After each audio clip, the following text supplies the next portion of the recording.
शोभित जी। राधे राधे। महाराज जी सादर प्रणाम।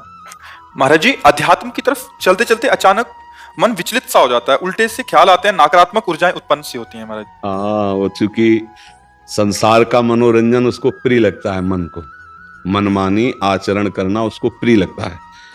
उसकी गलती नहीं है, हम जहां उसको लगाते हैं वहीं वो राजी होने लगता है। अब जैसे अध्यात्म मार्ग में लगा रहे हैं तो इसमें जहां जहां वो लगा रहा है उसके विरुद्ध बात है। उसको भोग चाहिए, उसको हर इंद्रिय के मना खष्टान इंद्रियाणी प्रकृति स्थान कर सती, 5 ज्ञानेंद्रियों के द्वारा विषयों में विचरने का स्वभाव बना लिया है। भगवान कह रहे हैं आप भगवान के अंश, ममैवांशो जीव लोके जीव भूता सनातना मना खष्टान इंद्रियाणी प्रकृति स्थान कर सती। आप इस मन के भुलावे में आकर, मन भोगों के भुलावे में आपको फंसाकर ये सदैव अधीन रखा है। अब अध्यात्म सुनना शुरू किया, अध्यात्म चल, तो अध्यात्म में मन को वश में किया जाता है और अभी तक आप मन के वश में रहे। तो जब आप सपोर्ट नहीं देंगे तो आपका सपोर्ट करने लगेगा।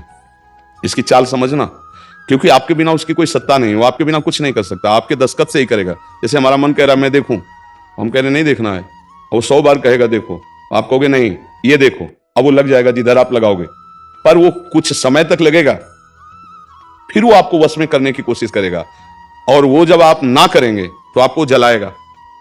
अगर उस जलन को सह गए तो मन को अधीन कर लेंगे, और नहीं सह गए तो मन आपको अधीन कर लेगा। ये खेल चल रहा है, प्रायः सब मन के अधीन ही होते हैं। मन को कोई चेला बनाने वही सच्चा गुरु। दूसरों को तो चेला बनाना सहज है, मन को जो चेला बना ले वही सच्चा गुरु। मन ने सबको चेला बना रखा है, नहीं बना रखा, जैसा कहता है वैसे करना पड़ता है। और बड़ा बात यह है कि मन को हम जैसा कहें शास्त्र आज्ञा से वैसा चला ले, सो महात्मा, वही गुरु, वही भक्त। नहीं तो भाई भेष चाहे जो हो, पर मन के अधीनता से मुक्त होना बहुत कठिन होता है। कोई बिरला मन को अधीन करके भगवान की प्राप्ति करता है। तो आप लोग उसी बिरले में हैं, क्योंकि अगर सत्संग मिल रहा है, साधु संग मिल रहा है और अध्यात्म की बातें सुन रहे हैं, अध्यात्म में चल रहे हैं, तो हम ये नहीं कह सकते कि हमारे ऊपर भगवान की कृपा नहीं। कृपा है, पर हमें विचलित नहीं होना। कम से कम ये बात आप स्वीकार करते हैं कि कभी कभी वो हमको गिराने की कोशिश करता है, अर्थात आपका बहुत सहयोग देने लगा है। तो एक समय था कि हम पूरे उसके अधीन थे, आज है कि आधा आधा हो गया है।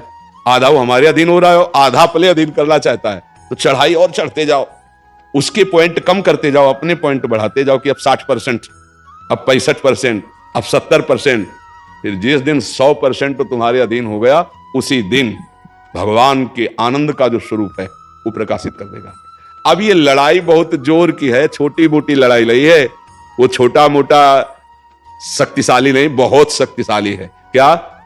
आपको सपोर्ट देगा, राधा राधा राधा, फिर धीरे से आपके सामने रखेगा। देखो इतने दिन जब करते हुआ कोई सुख तो नहीं मिल रहा, इसको भोगो, अभी आनंद आ जाएगा। और देखो ये भोग आपके पास व्यवस्थित है, देखो ना अभी आनंद आ जाएगा। अच्छा अब रुका राधा नाम, अब वो उस भोग में ले गया। अब राधा नाम जपना चाहोगे तो अच्छा नहीं लगेगा, अरुचि, वो अपने अधीन करता चला जाएगा। कोई विवेकवान गुरु कृपा पात्र इसकी ये चाल समझ जाता है, अरे अरे मुझे तो पुनः फंसा रहा है, गिरा रहा है, नहीं नहीं नहीं, राधा राधा राधा राधा राधा राधा राधा राधा राधा, तब बचा जा सकता है। ये बहुत प्रवीण है मन, बहुत फुसला के फंसाता है। ऐसे ही फंसाता है कि देखो देख लेंगे, छुएंगे थोड़ी, नजदीक पहुंचा जिस विषय का छू लेंगे, कुछ होगा थोड़ी, और धीरे धीरे धीरे वो तुम्हें लगेगा कि यार गलती हो गई, ऐसा क्यों हो गया, ऐसा यूं हो गया कि उसकी चाल को नहीं समझ पाए हम, उसकी चाल को नहीं समझ पाए। हर एक इंद्री के साथ ये जुड़ा हुआ है, ये सुन लेंगे, ये देख लेंगे, ये छू लेंगे, ये भोग लेंगे। इन्हीं इंद्रियों के कारण हमें परमात्मा प्राप्ति नहीं हो रही, यही इंद्रियां भोगों में फंसाए हुए हैं, और उसका मुखिया ये मन है। और ये बहुत चतुर मंत्री है आपका मंत्री, पर ऐसा समझ लो कि भोला राजा और चतुर मंत्री, तो उसकी दुर्दशा कैसी होती राजा की, जो सलाह देता है वैसे ही कर देता है और फंसता चला जाता है। और मंत्री अपने को बलवान बनाकर केवल नाम मात्र का राजा उसको बनाए हुए सारा काम वही कर रहा है। देख लो आप, नाम मात्र के आप जीवात्मा भगवान के अंश हो, सारा काम वही मन कर रहा है। हमारा मन कर रहा है आज ये खाएं तो हम खाएं, नहीं ये मन की मांग है, तेरी मांग नहीं है। लेकिन ऐसा कौन भेद पैदा कर पाता है? मेरा मन कह रहा है आज ये देखा जाए, तो अब भाई देखा जाए।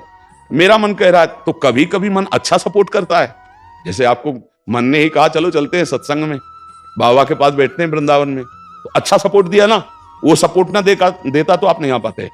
बस इसको अच्छे सपोर्ट के पॉइंट में लगाते रहो, और जब बुरा सपोर्ट करे उस समय सहना बहुत कठिन होता है। अगर मन ने ठान लिया कि अब ये करना है और आपने कह दिया ना, तो आपको जलाना शुरू करेगा, और उस जलन को जो सह गया, यम ही न व्यथ्यन्ते ते पुरुषम पुरुषर्षव सम दुखा सुखाधीरम स्वमृतत्वाय कल्पते, उस जलन को जो सह गया सो भगवान को प्राप्त करने की सामर्थ्य रख लेता है। बहुत कठिन है मन की जलन को सहना। बाहर के थप्पड़ सह जाना सही, लेकिन मन के थप्पड़ सहना बहुत कठिन, सबको गिरा देता है। इसका बहुत विचित्र बल होता है, और इससे बचने का केवल एक उपाय है, नाम जब ना छूटे, और ये स्वीकार मत करो कि मुझे चाहिए। जैसे मन कह रहा है आज उस होटल में चलते हैं, अब रसेंद्री और मन एक हो गया है। अब आपको लगता है मेरी मांग है, तो बोले भाई आज मेरा मन कह रहा है यही, आज मेरा मन कह रहा है कि आज उस होटल का भोजन होना चाहिए। अरे तेरा मन कह रहा है, तू खुद कह रहा है, अब उसमें निर्णय करो सही है कि गलत। अगर गलत लग रहा है इसकी चाल, तो आप मत जाओ, घर में रोटी दाल बनाओ, इसको अच्छा नहीं लगेगा, ये 100 बार कहेगा नहीं नहीं, तो आपको नहीं भाई आज तो यही खाना पड़ेगा। कल भले विचार करेंगे, कल विचार करेंगे आपकी बात पर आज नहीं, आज तो ऐसे बस में करना होता है। एक साधु के मन में आई कि खीर मिले, बहुत दिन से नहीं मिली, मन है कभी कुछ भी सोच सकता है, बहुत व्याकुलता हो गई, बस खीर खीर खीर। तो एक भगत के यहाँ गए, 10-5 गाय भैंस बंधी थी, और उनका कि आपकी श्रद्धा है संतों पर, उनका महाराज आदेश कीजिए। तो बोले 10 संतों के लिए खीर बना सकते हो आप? बोले 20, घर का दूध है, हम 20 संतों के लिए बना देंगे। बोले हम 11 बजे आएंगे दोपहर के, आप बना के तैयार रखिए।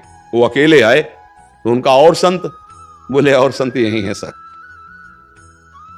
अकेले कमरे में बैठे 20 संतों की खीर, और कहा आप लोग बाहर हो जाइए, हम एकांत में पाना चाहते हैं। वो पाए, तो भाई 20 संतों के लिए खीर बनी, मतलब 20 पेट भर जाए। तो अब पाए, फिर एकदम यहां तक हो गए तो उल्टी हो गई, फिर मिलाया उसी को, फिर मन कह रहा नहीं अब खीर नहीं चाहिए। बोले नहीं खाओ खाओ खीर खाओ। रोमांच हो गया, नहीं खाएंगे एकदम। तो बोले जिंदगी में खीर का नाम मत लेना, जिंदगी तो या तो ऐसे उतरो, या तो ऐसे उतरो। इसको वश में करना बहुत अच्छा, एकदम विरोध भी नहीं कर सकते आप, इसका चल ही नहीं पाओगे, इसका विरोध भी एकदम नहीं कर सकते, सपोर्ट भी करना पड़ेगा। तो अच्छी बात में इसका सपोर्ट करो। अब कह रहा है जैसे हमें आज मीठा खाना है, ठीक है तुम्हारी मांग बुरी नहीं है, गए किसी अच्छी दुकान से लिया, ठाकुर जी को भोग लगाया, खा ली, तो उसका सपोर्ट हो गया। अब वो बुरी बात कह रहा है, अब नहीं मानना है। उस समय जो जलन हो उसे सह जाओ, बस यही साधना का है। मन को अगर अधीन कर लिया तो बात बन गई। एक हम बार बार सुनाया करते कि मन मारिया तन बस में की ना, हुआ भरम सब दूर, बाहर से कछ दिखत नहीं अंदर चमके नूर, आपो त्याग जगत में बैठे नहीं किसी से काम, उनमें तो कछु अंतर नहीं संत का हो चाहे राम। वो गृहस्थी में भी है। आप एक पत्नी व्रत लिए हुए, धर्म से आप चलते हैं, दूसरी किसी माता बहन की तरफ गंदी दृष्टि नहीं, धर्म से धन कमाते, परिवार का पोषण करते, नाम जब आप महात्मा है, आप सतमार्ग के पथिक हैं, क्योंकि आप अपने प्रवृत्ति धर्म से चल रहे हैं, और एक निवृत्ति में अपने धर्म से चल रहा है, तो वो महात्मा है। ऐसा महात्मा का मतलब केवल वेश से नहीं होता, महात्मा का मतलब उस लक्षण से होता है। अगर आप भागवती के लक्षण से हैं तो आप भक्त हैं, आप वैष्णव हैं, आप महात्मा हैं। तो मनुष्य जीवन का परम लक्ष्य है मन को अधीन करके परमात्मा प्राप्ति करना। अगर मन अधीन नहीं हुआ तो परमात्मा प्राप्ति में बड़ी बाधा खड़ी हो जाती है। नाम जप करते रहो, धीरे धीरे वो बल आता रहेगा नाम जप से कि आप मन को अधीन कर लोगे। नहीं तो पीछे वाले बैच में यही कह रहे थे कि जितनी जेल भरी है ये सब मन से ही भरी है। नहीं बोले ऐसा क्यों किया? बोले मन ने कह दिया, आप क्या करें, हम तो कहते थे नहीं करना, पर इस मन ने फंसा दिया, तो बोले 20 साल की सजा, अब भोगो जेल। मन की एक हरकत ने पूरा जीवन बर्बाद कर दिया, मन की एक हरकत ने फांसी पे चढ़ा दिया। वही मन की तो हरकत है। तो हमें लगता है बहुत होश में रह जाए, ये जो मंत्री है सलाहकार मन, इस पर नजर रखी जाए कि इसकी गलत सलाह पे दस्तखत ना करो। और अगर आप स्वीकृति नहीं देंगे तो कुछ नहीं कर पाएगा, पक्का समझना। आपकी स्वीकृति से ही होता है जो कुछ होता है। आप जहां कह देते हैं कि चलो अच्छा ठीक है, बस फिर आपकी कोई गम नहीं है, वो आपसे करवा के मालेगा। इतना बलवान मन है, बड़े बड़ों से करवा लेता है। आप तो मान लो गृहस्थी में हो, जिसने आजीवन भगवान का मार्ग चयन किया है उसको भूल में डाल देता है, गलत मार्ग में ले जाता है। आप तो गृहस्थी में मान लो आपसे चूक होना स्वाभाविक है, क्योंकि प्रपंच माया प्रपंच में जिसने जीवन भर के लिए नियम लिया है उससे भी चूक करवा देता है। बड़ा विचित्र मन है।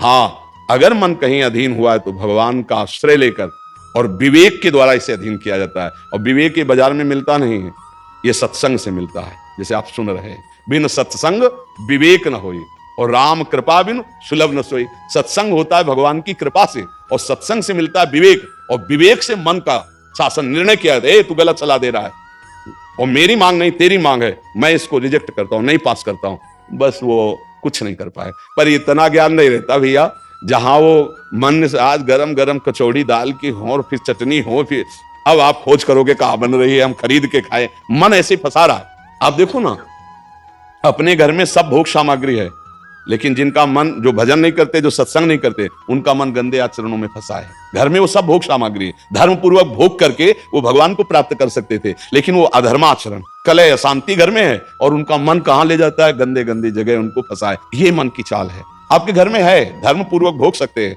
लेकिन आपसे अधर्म करवाता है, पापाचरण करवाता है। आप विचार करो क्या है इन शरीरों में, क्या है या उन भोगों में क्या है। कितना भोगोगे, चाहे जितना भोग लो, कभी तृप्ति होने वाली नहीं। और धर्म से चलोगे तो एक दिन इनसे निवृत्ति हो जाएगी, तृप्ति तो नहीं, निवृत्ति हो जाएगी और आप प्रभु को प्यारे, प्रभु के प्रियजन बन जाएंगे। यही मनुष्य जीवन का लाभ है कि हम कमाई करने आए धर्म की, पुण्य की, नाम की, भगवान का नाम जप करके मंगल करने की। पर ये दिमाग में नहीं रहता और यही लगता है जितना धन हो जाए, जितनी भोग सामग्री हो जाए, खूब भोगे, मौज से जिए।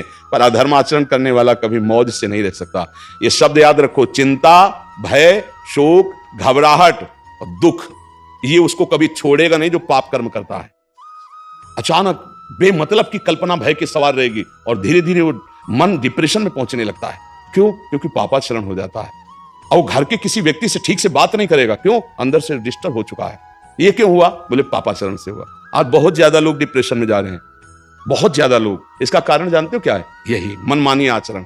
मनमानी आचरण बचपन से ये शुरू हो जाता है, गंदा आचरण, गंदा व्यवहार, और वो दिमाग काम नहीं करता। एक प्रियता हमारे अंदर होती है कि कोई हमें प्यार करे, आप समझना। एक हमारे अंदर प्रेम की मांग होती है कि कोई हमें प्यार करे। नौ किशोर अवस्था में, जब यौवन अवस्था का, अगर उस समय हमें गलत संग मिल गया तो विक्षिप्त हो जाता है चित्त। अच्छा, प्यार कोई समझ पावे तो मुश्किल की बात है। प्रेम का निर्वाह तो सिर्फ भगवान करते हैं, या भगवान प्रदत्त ऐसा कोई दे दे जो प्रेम का निर्वाह करे। नहीं, अपने हृदय से जिसको हम प्रेम करते हैं और वो कहीं दूसरी जगह देख रहा है, अब विक्षिप्त हो जाएगा वो व्यक्ति, नहीं हो जाएगा। और ये प्रायः बहुत तायत में हो रहा है। क्यों? क्योंकि पूर्व संस्कार बन गए। अच्छा, जैसे देखना, बॉयफ्रेंड गर्लफ्रेंड, ब्रेकअप, फिर बॉयफ्रेंड, फिर गर्लफ्रेंड। समझ रहे हैं क्या संस्कार पड़ रहा बच्चों के अंदर? अब वो जब वर्ण करेंगे एक पति का तो उनके अंदर निष्ठा आ पाएगी, वो संयम से चल पाएंगे, वो एक गृहस्थी को संभाल पाएंगे, वो अपने पति या पत्नी पर पूर्ण प्रेम कर पाएंगे? नहीं कर पाएंगे। क्यों? क्योंकि आदत खराब हो चुकी, संस्कार खराब हो चुके। अब ये हमारे समाज में ज्यादा फैल रहा है, नहीं फैल रहा है। अब जहां मन को संयम में लाने की बात आती है, वहां मन को तो हमने पहले ही रद्दी कागज बना दिया, पहले ही हमने उसको गंदा कर दिया। अब कैसे हो सकता है? गृहस्थी बहुत पावन मार्ग है, कोई ऐसा नहीं है। मान लो पवित्र शरीर दोनों के हैं और फिर धर्म से ग्रहण किया गया तो वो फिर एक अच्छी गृहस्थी बनती है। अब पहले, इसलिए भाई बहुत संभालने की जरूरत। आप तो बड़े भाग्यशाली जो अध्यात्म में इस बात को समझ रहे हैं, नहीं तो आज हमारा समाज थोड़ा गलत रास्ते की तरफ जा रहा है, गलत मार्ग है जिसको कोई समझ नहीं रहा। हमारे नवीन नवीन बच्चे, नवीन नवीन बच्चियां, नवीन नवीन भाई इस भूल में फंस गए कि ये सुख है और ये भोगना मतलब जीवन का लाभ है। नहीं नहीं नहीं, इसको धर्म के अंतर्गत रखा गया। देखो, हमारे शास्त्र में 4 पुरुषार्थ रखे गए, धर्म, अर्थ, काम, मोक्ष। काम कहां है? तीसरे नंबर पे है। पहले में क्या है? धर्म, और आखिरी में क्या है? मोक्ष। जो धर्म से चलता है, धन धर्म से कमाता है, धर्म से काम भोग करता है, वो मोक्ष को प्राप्त हो जाता है। आज 2 बातें हट गई, पहली और आखिरी, धर्म और मोक्ष हट गया, अब अर्थ और काम रह गया, नहीं रह गया। बस यही पशुता बढ़ती चली जा रही है। अब ये संतों की बातें कड़वी लगेंगी समाज को, लेकिन भैया बहुत गलत रास्ते में अपने लोग जा रहे हैं। इससे लौटना अभी संभव है, अभी लौटना संभव है। अगर कदम आगे बढ़ते चले गए तो आप लौट नहीं पाएंगे। आप देखो, हमारे नवीन बच्चों में बहुत डिप्रेशन की ये बात आती चली जाए। क्यों? विक्षेप पे विक्षेप पड़ रहा है। अब वो उससे आसक्त है, वो ब्रेकअप हो गया, अब उसका दिमाग पे जो भार पड़ा वो पूरे जीवन की जीवनी शक्ति को नष्ट कर रहा है, चाहे बच्चा हो चाहे बच्ची हो। मतलब कई ऐसी समस्याएं प्रकट हो रही हैं जो अपनी बात कह नहीं सकते हैं और अंदर ही अंदर वो अपने को खोखला कर लेते हैं। हमें लगता है कि माता पिता को, परिवार को इन समस्याओं से, बच्चों से जुड़कर उनको हटाना चाहिए, उनको शिक्षा देनी चाहिए, उनको ऐसा मित्रवत बल देना चाहिए जिससे उनकी मानसिकता उभरे। अगर ये छूट बनी रही, इसे कहा जाता है दोस्ती, लेकिन भारी दुश्मनी फैल रही है, भारी हमारे जीवन का नाश करने वाली वृत्तियां फैल रही। तो इसलिए इससे बचा जाए और नाम जप किया जाए। अगर मन को छूट मिल जाए तो नरक पहुंचाने की पूरी व्यवस्था कर देगा। मन को छूट मिल जाए तो भारी से भारी अपराध करा देगा और जलाता रहेगा। इसलिए मन को छूट ना दी जाए, और मन को छूट ना दी जाए इसके लिए जो चाहिए विवेक, वो सत्संग सुना जाए, और जो बल चाहिए वो नाम जप किया जाए। नाम का बल और सत्संग का विवेक, ये दो ही बचा सकते। साधन को हरि भजन है, कह सत्संग सहाय।